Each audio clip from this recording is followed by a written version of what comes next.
بسم اللہ الرحمن الرحیم۔ محترم دوستو اور بھائیو، ایک لفظ سے ہم اپنی نیکیوں کا خزانہ بڑھا سکتے ہیں۔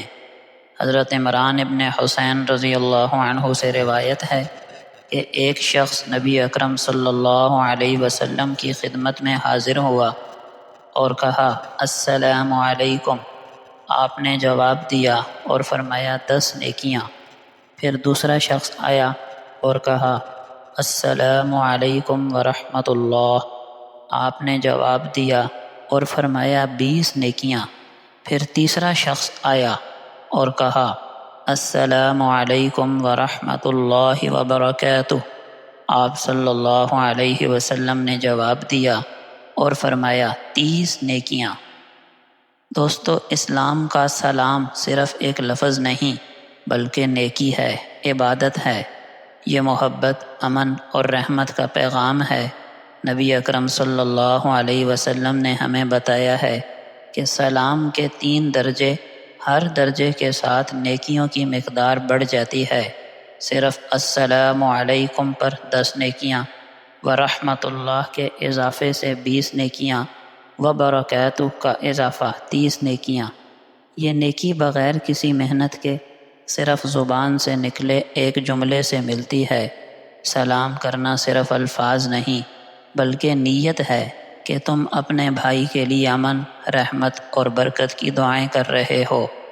جو شخص سلام میں پہل کرتا ہے وہ دراصل نبی کے قریب تر ہے۔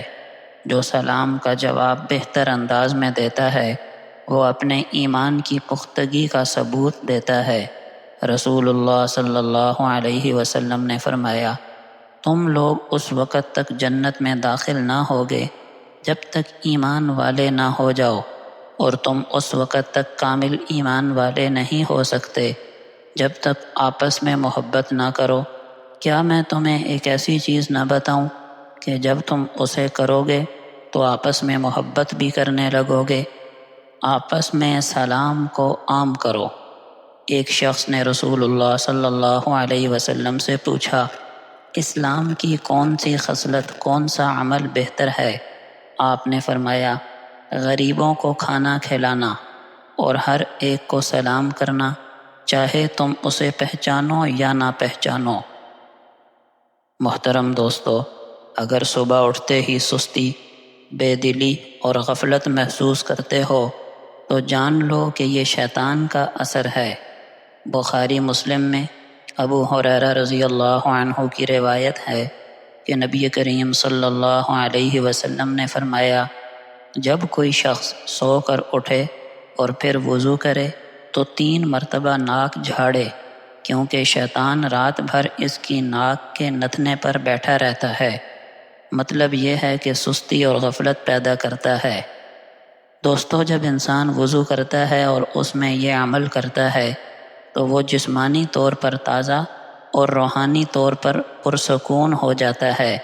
یہ شیطان کے اثر کو مٹا دیتا ہے اور دل کو عبادت کے لیے تیار کرتا ہے۔